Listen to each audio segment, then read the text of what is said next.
And hello, cadets, and let me begin by saying a very big congratulations to the class of 2026, special class. It's a true honor to be here on this magnificent day at one of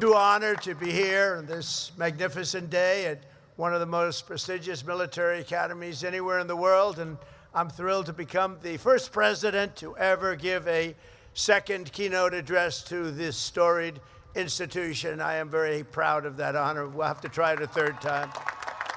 We're going to have to try it maybe a third time, too, to keep that record intact. And a few moments from now, every graduate in the field will go forth with a even greater honor, one of the highest distinctions anyone can attain. You'll become commissioned officers in the United States Coast Guard, and our country is hot. This is a great time. Our country is hot. I hate to say it, but I will. A year ago, a year and a half ago, 2 years ago, the last administration, we were a dead country. Right now, we're the hottest country anywhere in the world. We're respected all over the world. You saw that with China just recently. You saw that in Venezuela. You saw that right now in Iran. Everything's gone. Their Navy's gone. Their Air Force is gone. Just about everything. The only question is, do we go and finish it up, or are they going to be signing a document? Let's see what happens. But we're a hot country. We're the hottest country anywhere in the world, with the strongest, most powerful military anywhere in the world, and there's nobody close. I want to thank our new Secretary of Homeland Security, Mark Wayne Mullen, a fantastic man, for the introduction, along with Coast Guard Commandant Admiral Kevin Lundry. And he is something. He's a special guy. You know, when you get to that position in the Coast Guard, you're very something. I don't have to ask, gee, how good is he? They have to be very good. It goes with the territory. And the President of the Republic of Palau, Surin Gil Whips, Jr., I want to thank you very much. And you're here, and we appreciate you being here. Thank you very much.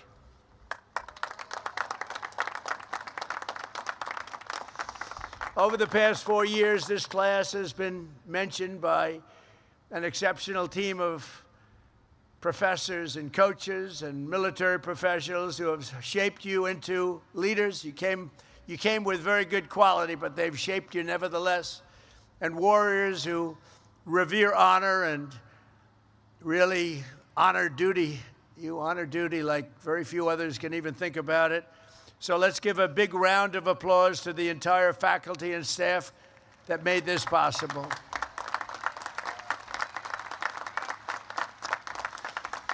And I especially want to thank Academy Superintendent Rear Admiral Greg Rothrock. Come on, get up here, Greg. Come here. He does a hell of a job. You don't want to mess with him. Don't mess around with him. Thank you very much, Greg. Fantastic. Also, your Assistant Superintendent, Captain Jess Razioks. Where is he? Where? Oh, nice. Very nice. Thank you. Commandant of Cadets, Captain Aaron Cassavant. Hi, Aaron. How are you, Aaron? Command Master Chief Evan Birch. Evan, where are you, Evan? Good job up here, Evan. It's never easy, Evan, up here, right? You feel more comfortable in the water. And class advisor Christy Rose. Christy. Thank you, Christy. And of course, where would you be without the wonderful friends and family in the stands? And there are a lot of them here who loved and supported you, and they were with you every single step of the way, and they do love you. They do love you. Sometimes they're not forthcoming with that statement. They're up there. Half of them are crying. Look, their boy, their girl, right? Their boy or their girl. They call him girl, by the way, and they call him boy. And in 30 years, they'll be calling you boy and girl, too. They love you. Your parents and your family, please.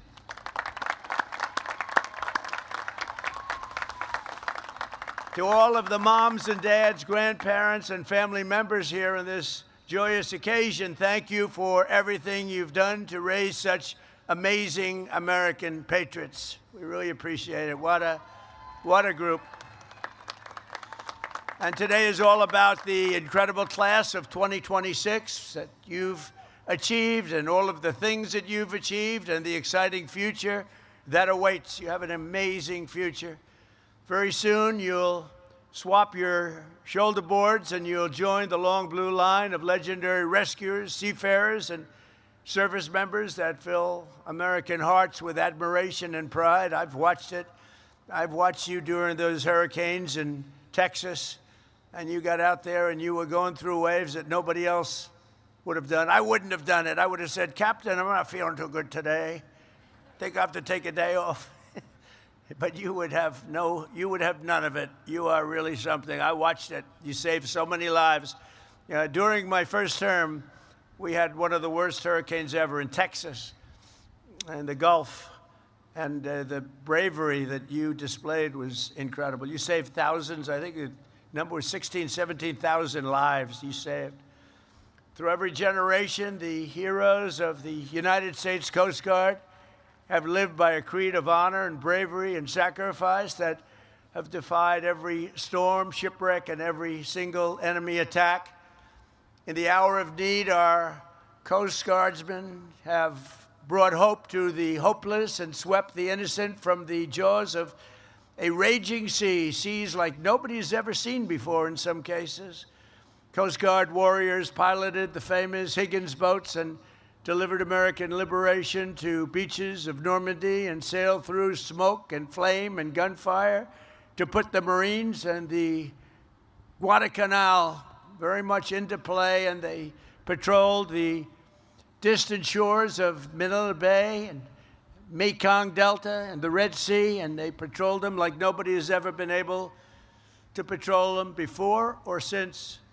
For decades, the men and women of this noble service have repeated an unofficial motto of pure, unyielding courage. It says, you have to go out, but you don't have to come back. That's a statement. You have to go, I think of that. You have to go out, but you don't have to go back. And you know what that means? That means danger, and it's a statement that you live by. This is the unbelievable heroism and exceptional selflessness that lives in the soul of every single cadet on this field, every single one of you. And you've all been tested. You'll be tested further and probably at higher levels as your career goes on, but you've been very strongly tested and you have what it takes. You're America's first defenders. You are America's first responders. You are the living standard bearers of America's first fleet. As your commander-in-chief, I could not be prouder of the great class of 2026. Congratulations. Congratulations. Amazing. And I'd have no doubt to say, and just like those Coast Guard legends who came before you, you will always put America first. We put America first now. We haven't done that for a long time, but we do that under the Trump administration, I will tell you. And the whole world is saying, well, America's first, and they put America first. And we help others too, but we put America first. 4 years ago, most of the cadets here today could have gone to almost any school that you wanted. It's so hard to get into the Coast Guard. I had so many people, sir, could you get my son? He wants to go to the Coast Guard Academy. And I look at the son, I say, he's not going to make it. Terrible. I lost a lot of friends. But every once in a while, I'll call up with somebody outstanding, and they'll generally take care. If they don't take care, they're fired. So, you know, they have no choice. But you really have outstanding people coming in. But you chose New London. You chose Cape May. You chose Kodiak Island. You chose the great service of God and country and the U.S. Coast Guard. And it was the best decision of your lives. One of the great decisions. You will say it. It's hard to say it now, but you will say it as time goes by. This will be the best decision of your life, where you decided to learn, go to school in this incredible, beautiful place. You came as strangers and American teenagers. You leave as officers, American warriors, and friends forever. You're always going to be friends with each other, hopefully with me. Today, this field is full of some of the smartest minds, the toughest athletes, and the most tenacious leaders our nation has to offer. It really is. It is very hard to get into this particular place. It is very, very hard. It is a lot of broken hearts. People don't do it. Good people, smart people, they can't quite make it. Many of you have excelled academically, but 49 cadets have studied longer and harder than anyone else. The very accomplished Coast Guard Academy scholars, would you please stand? These are the really brilliant people. You're all brilliant, but these are perhaps slightly more brilliant.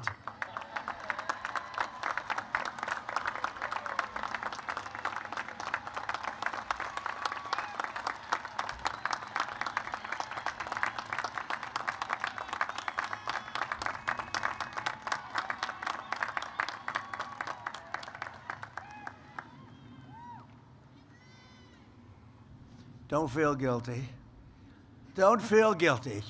Never feel guilty about success, right? But I think it's great. And at the top of your class with the highest score in both military and academic achievements is distinguished graduate Matthew Lanzillotta. Where is he? Where is he? Come here. Get up here. Come on. Come on, get up. Get up here. I want to see this guy.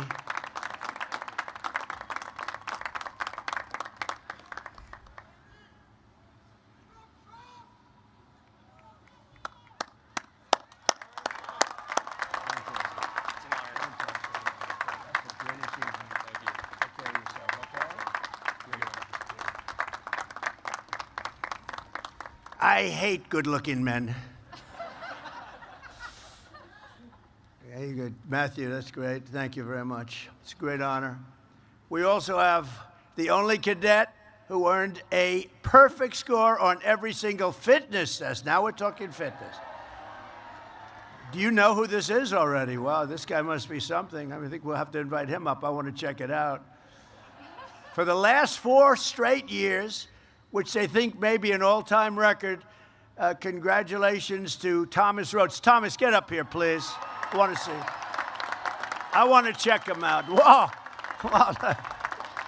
Oh, we're not going to fight with him. I'm not fighting him. I'm not. This is not UFC. Please understand that, Thomas.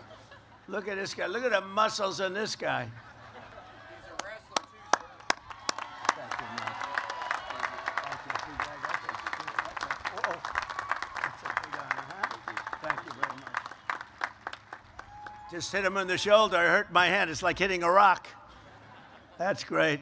Thomas, that's fantastic. Another member of this class is making history as well today.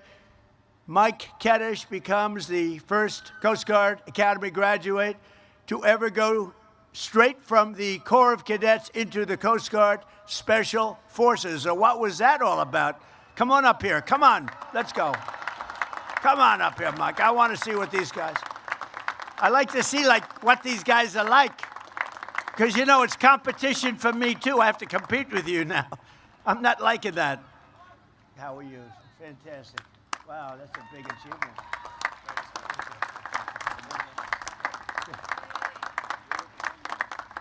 These are special people. Thank you very much, Michael. For the past 4 years, you've been led by your brilliant class president, Savannah Riera. Where is she? Hey, Savannah. Where are you, Savannah? Where are you, Savannah? Where's Savannah? To your left, sir. Savannah, come on up here. I have to. If I didn't invite her up, they'd accuse me of discrimination. That would not be.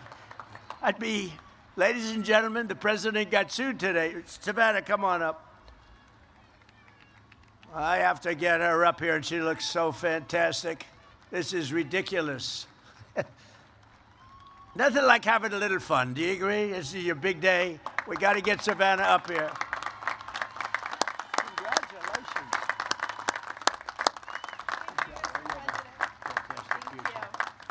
Thank you so much. Thank you, Savannah. Thank you.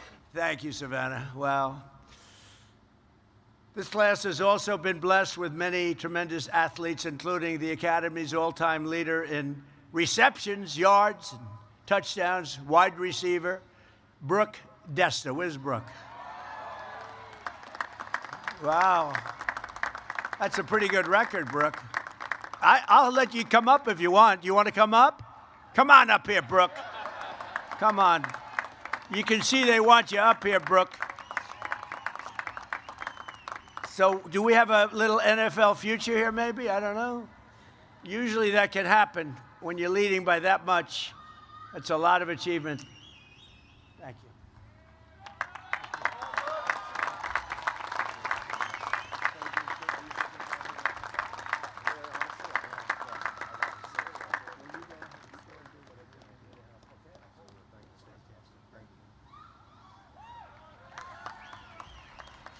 You know, we've made it possible. I did this. We made it possible for people like Brooke that really have a great ability at sport, and in some cases will be drafted by the NFL or have a chance of getting into the NFL or baseball or basketball or whatever it might be. The problem is they had to serve, as you know. They had to serve 5 years, and that's not exactly conducive to being drafted very high if you had to go away. So I made a decision in my first term, and we adhere to it very strongly, that when somebody has the ability, going to Coast Guard or West Point, Annapolis, Air Force, any of them, if you have a student with extreme ability that gets drafted and can play in professional football, we allow you to go immediately, and you serve your time in the Coast Guard or whatever after your professional career is over. And it has made such a difference. It's also made a big difference in recruiting. That's why your teams are better today than they used to be. So I make these little contributions. I don't know if people know I made those contributions, but so Brooke, I want 25% of everything you earn. Thank you, Brooke. I appreciate it. So it's a little bit of a help, but it actually, what we didn't expect, it made your recruiting much better, because you're able to now recruit the top people that really have a chance of getting into professional sports, and one of the reasons you have such good teams. We also have your all-time leader in points in the assists for women lacrosse, Abby McAllister. Abby? Abby? Where are you, Abby? Stand up, Abby. Oh. Are you that good, Abby? Do you want to come up, Abby? Come on, Abby. Come on up, Abby. See, we throw them a little off on timing when I do this, but what the hell? We have time, right? This is your day. And when somebody achieves with these people, we should give them a little extra recognition, right? That's a tough sport, Abby. I don't know. I'm not going to mess with you. That's great. That's a big record.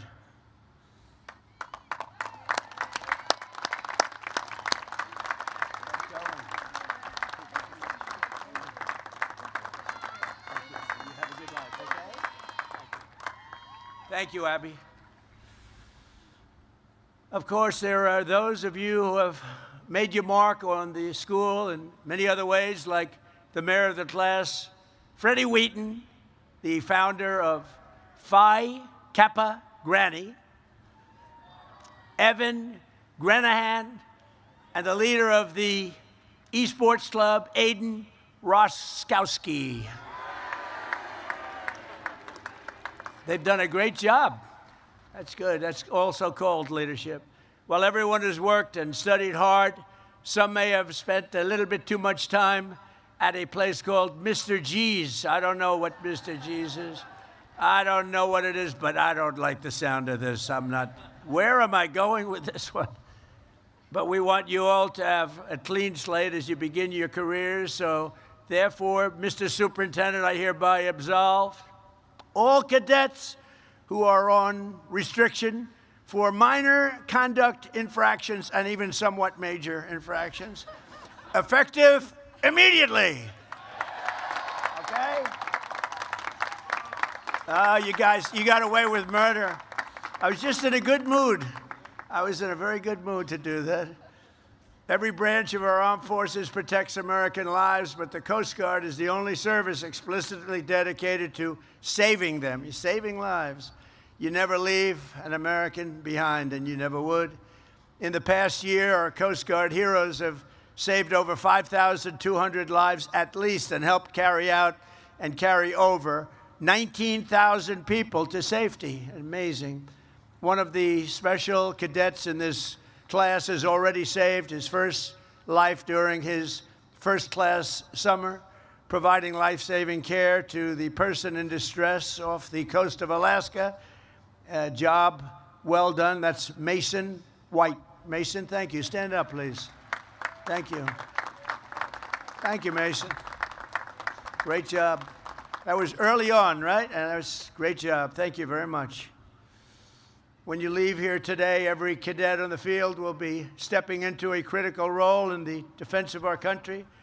To protect our maritime infrastructure, 12 of you will be going to Coast Guard Cyber Command. That's a big deal. 20 are heading to Coast Guard Flight School. 23 will join Prevention and Response, and a whopping 181 cadets will become afloat officers in a fleet, because, as you like to say, underway is the only way, and that's a pretty cool statement. And you know, I don't know if you know this, but I was telling your leaders before that we have 11. You know, we're way down on icebreakers, and we've ordered 11. We're working with Finland. They make icebreakers. They make the best icebreakers. We're going to learn everything we can learn. We're going to shortly make them ourselves. But we're making, right now, currently under construction, we have 11 beautiful. And I said, come on, when's the first one coming? They said, in 28. I said, I'm going to be here in 28. Maybe I'll be here in 32, too. I don't know. Maybe I will. But I'm going to be here in 28. And I'll tell you, I said, that's great, because I'm going to be there at the dedication. They have been trying to get icebreakers for years and years, and no president was able to provide them with what you need to get it done. And I want to thank the country of Finland, because they are known to make the best icebreakers. And I thought, going there, for starters, you know, we tried making one, but it was too front-heavy. It wouldn't have worked, because an icebreaker has to come crashing down. And when the front weighs 4 times more than the back, bad things happen. So I realized we didn't know what the hell we were doing. I went to Finland and was with the president of Finland, and we worked out a deal. And we're making 11 total. Some of them are going to be made right here. We're going to learn the craft, and we're going to have so many icebreakers. You know, Russia has 48, and we have one very old one. It's ridiculous. And we have the whole Arctic. We have the whole region. And we're going to have a whole big fleet very shortly, and they're starting to come in a very quick fashion. After that, we're going to go way up higher. We'll have at least 55 within a short period of time, so that'll be great, and you're going to be operating them and running them, and it's probably another category. The class of 2026 is graduating at an incredible, exciting time for our nation and the Coast Guard in particular. As you enter the office corps of the greatest military in the history of the world, our national strength is back. Our morale is back. We are a confident country again. We have confidence is back. And above all, America is back, bigger and better and stronger than ever before. We have a strong, great, respected country again. We went off course. We went very sadly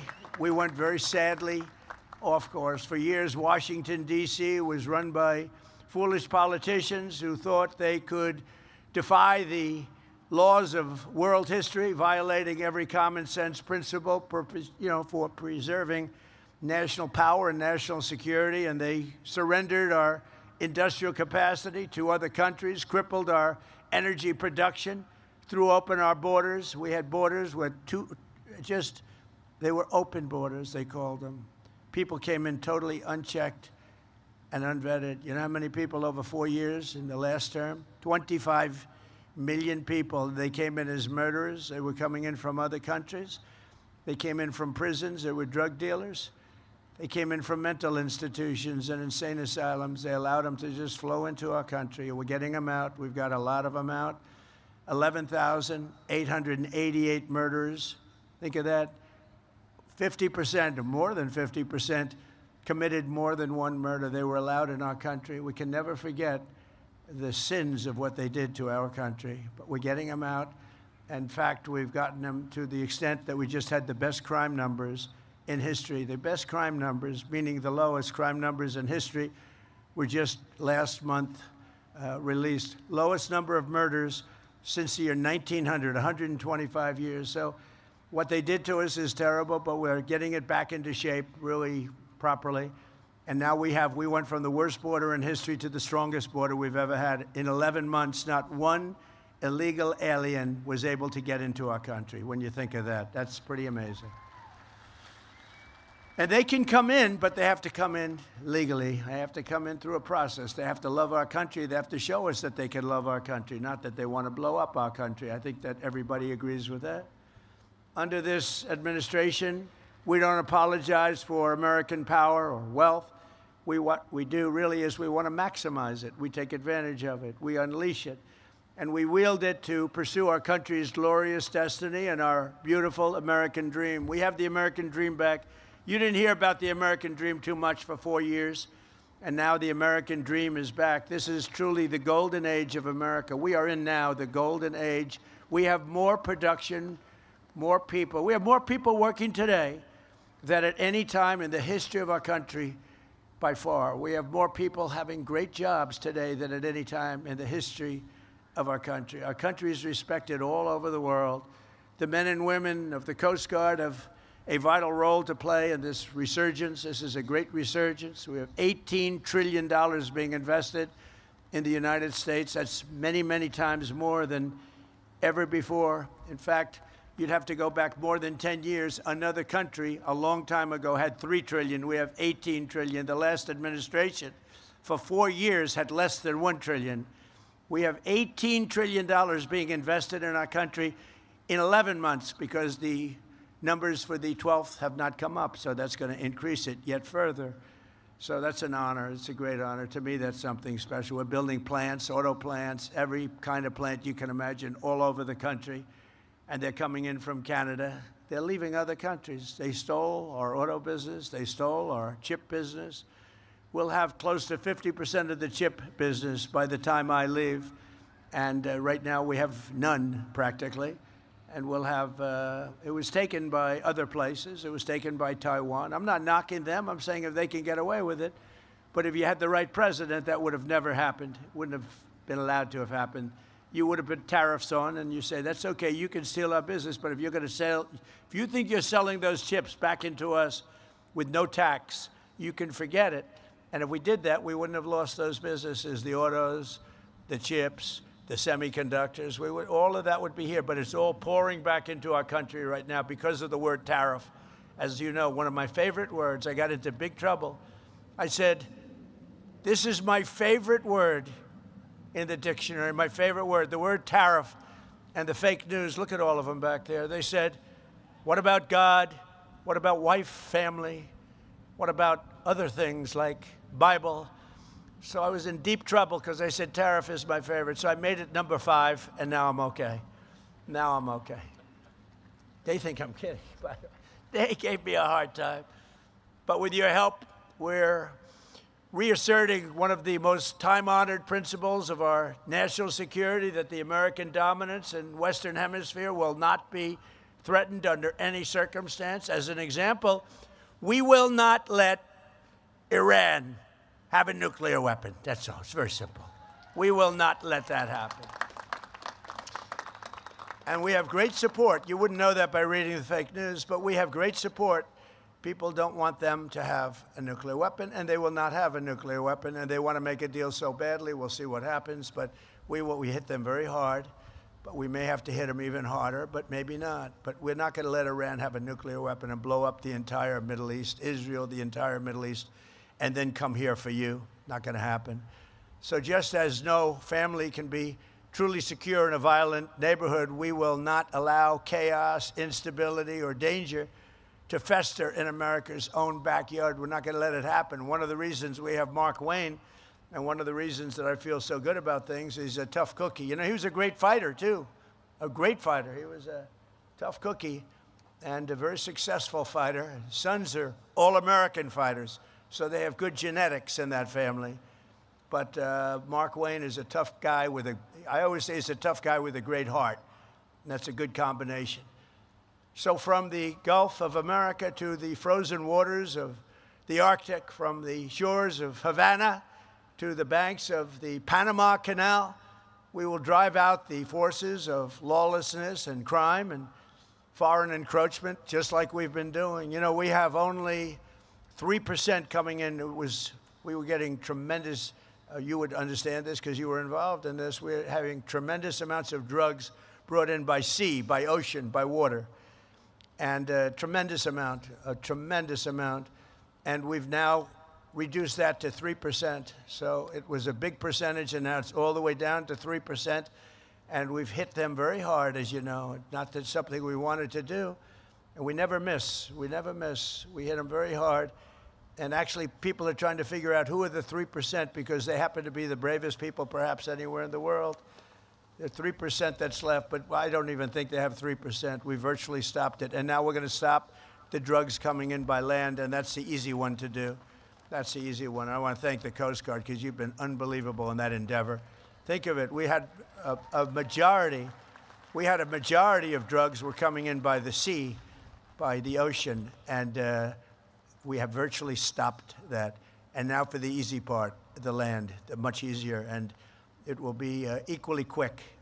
And we are going to have drugs are down by 61%, but we want to get them down to almost nothing because they've destroyed so many families, so many people, so many lives. Our Coast Guard cutters are elite tactical teams where the pivotal is enforcing our successful blockade. And you just have to see this. We have a blockade that's, they call it the wall of steel. Nobody goes through them. And you're a big part of it. Nobody goes through them. The Navy, the Coast Guard, we have ships that tried to go through, and they're saying young captains from Coast Guard Academy, the Naval Academy, Annapolis, and they're saying, do not proceed further. They have the greatest loudspeaker system, much better than this one, let me tell you. It goes over the water, it bounces on the water, and you have this young, handsome captain saying, do not proceed further. You are in enemy territory. Do not proceed further or we will shoot. And you have a ship that's like 2 football fields long that carries 2 million barrels of oil. Think of that, 2 million barrels. And on occasion, they'll try and disobey. And last week you saw one shot, not a missile shot, a bullet, a very large bullet. A bullet from 4 miles hit the rudder of the ship, and the rudder of the ship fell into the ocean. It was a beautiful thing to see. It just fell in. I said, what the hell kind of a shot was that? And the man said, no, we are going back to Iran. See, now I say Iran. I don't use because he obviously has a correct pronunciation. We will go back to Iran. And it took, with a broken rudder, with the rudder that was laying at the bottom of the sea, it took 10 miles just to turn that ship back. But nobody violates it, nobody. And I was with, as you know, President Xi of China 2 days ago. We had a tremendous meeting, very successful meeting.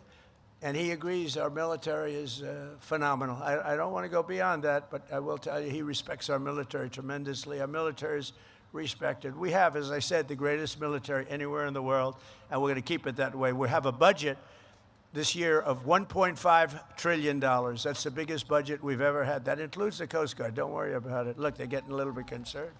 Don't worry, it includes you. You're going to have so many Coast Guard cutters, you're not going to know what to do with them. You'll have a cutter that's 2 years old. You say, Captain, I want the new one. Didn't used to be that way. But we have a lot of money coming your way, you know that. Because of these people and people like them. They made a great case for it, and I'm a big fan. So, you know, we take care of it while I'm here, because we're going to take care of the Coast Guard like you wouldn't believe. And in a flawless, thank you. And in a flawless operation last January, supported by the Coast Guard, America's armed forces captured the outlaw Nicolas Maduro and brought him back to American justice. He's awaiting trial from Venezuela, an attack that took less than 1 day. And it was an amazing, I think it's one that's going to be studied for a long time. Great, smart country, very tough military country, but it really took 48 minutes and 13 seconds to be exact, but let's give it 1 day. And he's now awaiting trial. And now we have a great joint venture with Venezuela. We have millions of barrels of oil coming into Houston and coming into parts of Texas and Louisiana and Alaska.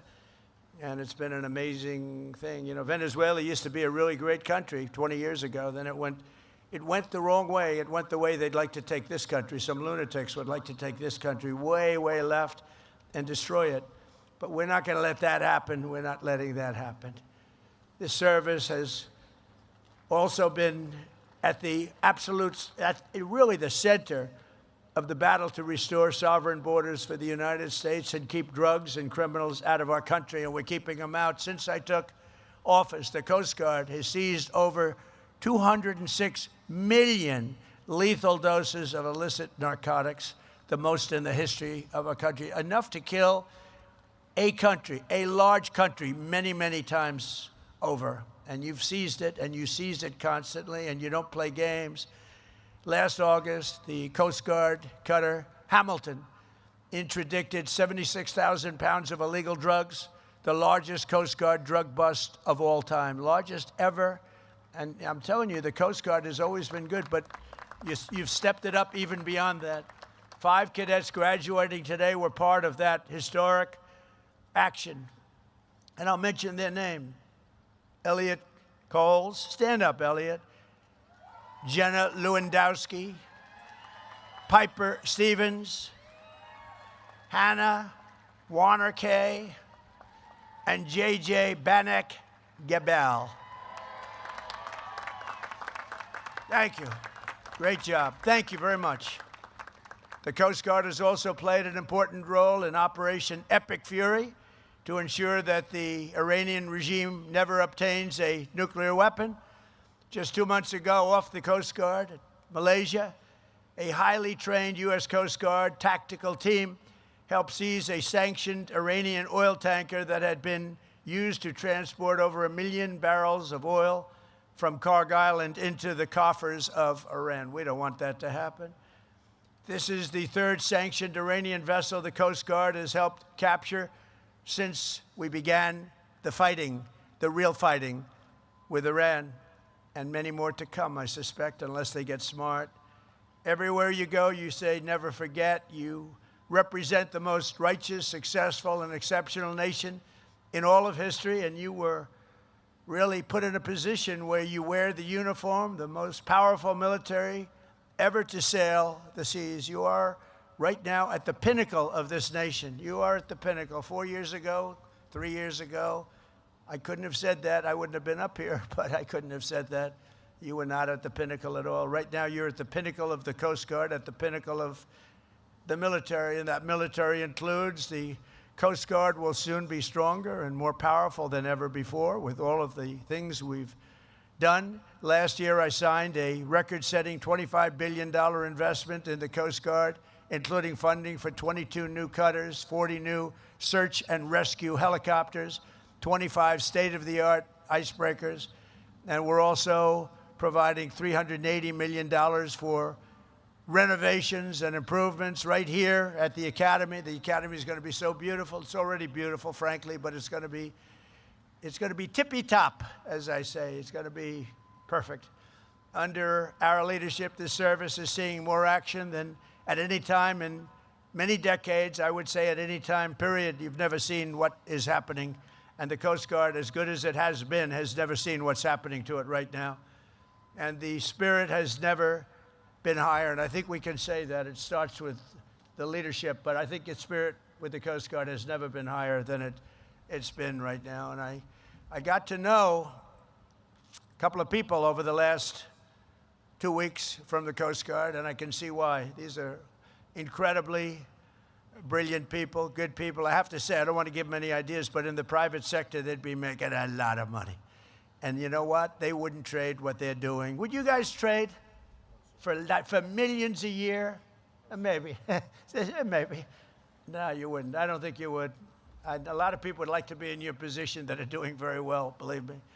In the 4 years before I took office, the Coast Guard recruitment missed targets by 20 and 25 and 30%, the targets, the recruitment targets.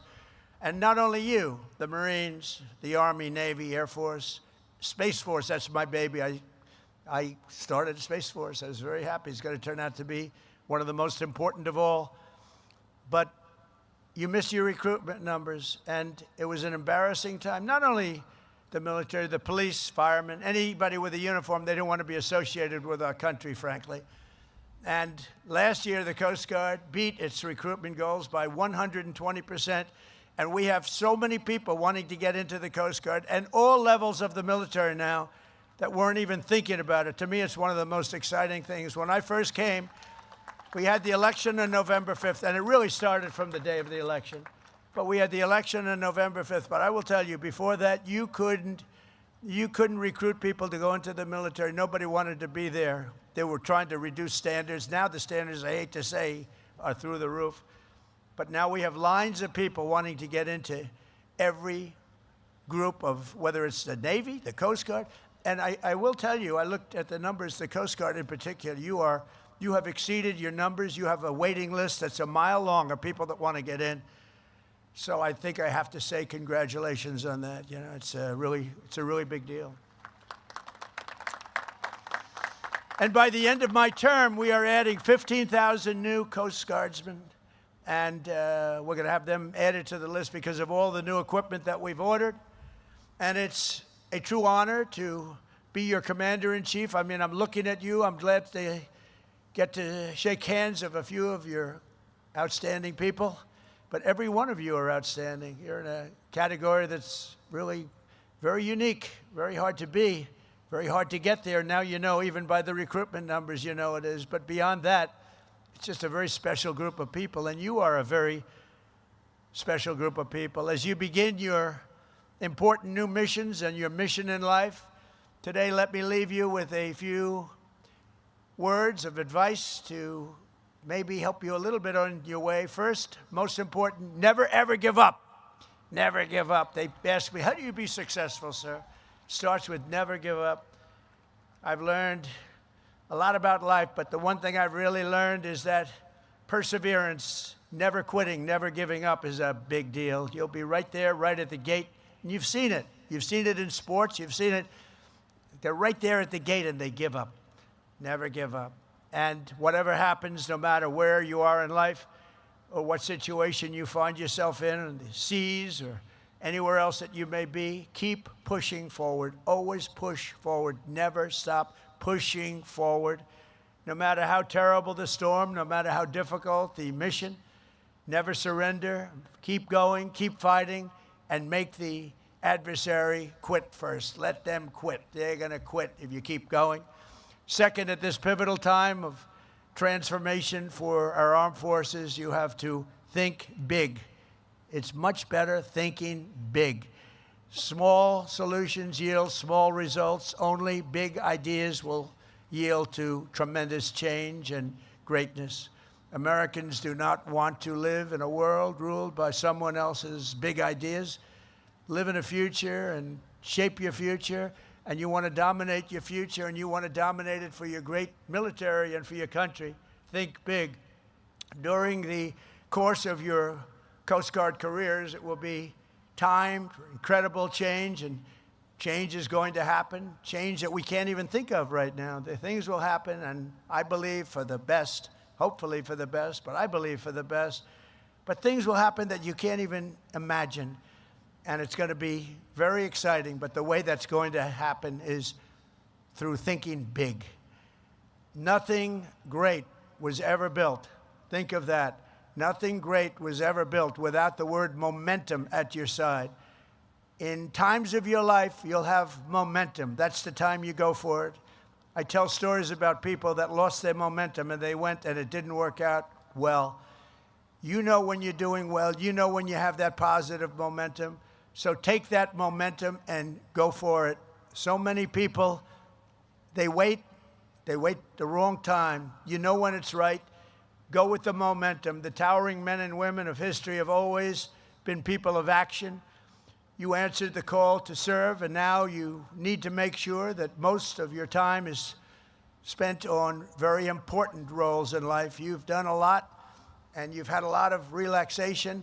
Frankly, if you enjoy what you're doing, there's no such thing as work. It's not work. What you're doing, I would say with most of you, it's not work. What you've done is a lot of work, but it's not work. It really isn't. It's a great pleasure. I find myself, I work a lot. They say he's a workaholic. I'm not a workaholic. It would be tough if I didn't do things. If I didn't do things, I don't know what I'd be doing. It probably wouldn't be good. But you got to love it. And if you love it, it's never considered work. There will always be time for taking the easy path. And there'll be times when you want to do that or to settle for maybe a short-term fix. But for the best results, it'll always be a product of unbelievably hard work. That's why I always sign something. They say, oh, could you put something on? I say, work hard. To a young person, work hard. Because you have to work hard. It's so competitive. Life is so competitive. You have to work hard. It's never going to come easy. You have to work hard. A lot of great athletes, they say, the harder it work. I remember Gary Player, a great golfer. He was somewhat smaller than other great athletes. And he said, the harder I work, the luckier I get. That was the first time I heard it. I've heard that expression a lot, but the first time was from the great Gary Player, one of the top 3 golfers of all time. And he said, the harder I work, the luckier I get. It's a great expression. Fourth is you go into life, and right here at the Coast Guard, you want to keep your eyes in the boat. You want to have your eyes in the boat. You know what that expression means better than anybody. Do not be distracted by what's outside. You just want to look back, and you want to just see what's happening, but keep your eyes in the boat, a Coast Guard expression. Focus on the task before you and move forward. Always, always move forward, never move back. Remember, what actually matters and pursuit of success is, it really has to be relentless. You've got to be relentless. And many of you are relentless. You wouldn't be here if you weren't, because there are 10 people for every seat that I'm looking at, 10 people, and I think even more than that, that wanted that seat, and you made it. So finally, you have to be strong. You have to be really strong, and I don't mean just with muscle strength. I mean with mental strength, and you have to be brave.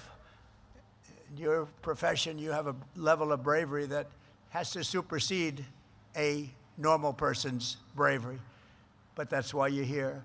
America was not founded by weak and timid men or women who cowered in the face of evil or sat by as danger loomed. As President Theodore Roosevelt said, freedom is not a gift that lasts long in the hands of cowards and weak people. Today, our country faces the threats that are very strong, but we have a much stronger country today than we had 2 years ago. Today, the threats that looked really bad 2 years ago, 3 years ago, we had a country that was rudderless, just like that ship that had its rudder shot off. We have a country now with very strong, powerful rudders. But every one of you has your soul, the strength and courage to face whatever comes before you. You're going to do unbelievably well. I mean, just have no idea. I look at audiences all the time, but I'm looking at this audience. It's just an incredible group of people, a beautiful, beautiful, brilliant group of people. So you're brave and you're bold and you're always ready to go, and you inherit the legacy of some of the most daring and intrepid Americans ever to live. You are inheriting the mantle of some of the bravest people, some of the most incredible warriors ever, right here. A tradition of pride and glory and greatness passed down from one generation to the Coast Guard heroes to the next. You had great heroes. In World War II, the Coast Guard was the first branch of the military to seize a Nazi vessel and take enemy prisoners. The first one to do it was the Coast Guard. The first branch to traverse the Northwest Passage, and the first to sail a ship right up the middle of the frigid seas to the North Pole. You were the first. You were the first to do so much. And that's not going to change. And now you have equipment. I think we can say definitely when all that new equipment comes in, Admiral, you have equipment the likes of which the Coast Guard has never had before. So You'll have many ships sailing up instead of one. You're going to be doing things that nobody even thought possible. You have on order, some of it's already delivered, but you have on order the best equipment anywhere in the world. There's no other Coast Guard, there's no other, frankly, Navy that has anything like what's coming your way. On September 11th, 2001, amid the rubble, dust, and debris, it was the Coast Guard that organized the largest boat lift in all of history, evacuating 500,000 people from lower Manhattan. That was a terrible day. The gleaming white hulls and the blazing red stripes of your cutters have sliced through the horizon of nearly every major waterway on Earth. Every day, Coast Guard members plunge into pitch-black oceans, rush onto roaring surfs, and do battle with Mother Nature at her absolute worst. Mother Nature like few can imagine it even exists. And I've seen it. I've seen things that I said, nobody's going into that storm, and you guys go into it like it's just another day of work. You fly into gale force winds, smash into 50-foot waves, storm into floods of fire and shrapnel, and swarm through water so cold that it will snap a ship in half with just the wrong hit of a wave. But your fellow Americans, and above all, you're from the Coast Guard. There's nothing, absolutely nothing, that a Coast Guardsman cannot do. There really isn't. I've seen so much. I mean, as president, I've just seen so much. I've seen people that were going to be decimated, that were going to be destroyed in sea. I told you about some of the hurricanes. They were out at sea. They were boating, and they got caught. They wanted to go a little closer, a little closer, a little closer. And then they got gobbled up by nature. And the only way they could have survived was what you people were able to do. You went in there and you got them. It wasn't easy. It was very dangerous. No matter how perilous the task, you're unafraid and you're just an unstoppable force, and you want to stay that way. The U.S. Coast Guard has never, ever let us down. And with men and women like the great class of 2026, I know that will never happen. You're going to go on to greatness, the likes of which even the Coast Guard has not seen. So wherever the duty calls, whatever danger comes our way, you will fight, fight, fight, and you will win, win, win. I want to just say a very strong God bless the Coast Guard Academy, the class of 2026. God bless the United States military, and God bless the United States of America. Thank you very much. Have a great, great, and stellar career. Thank you very much, everybody. Thank you.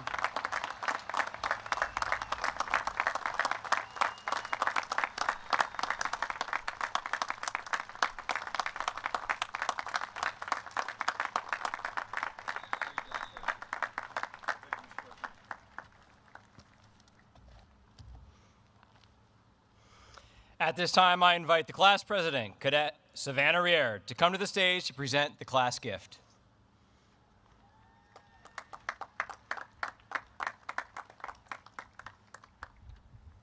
Mr. President, on behalf of the class of 2026, I present you with this token of appreciation.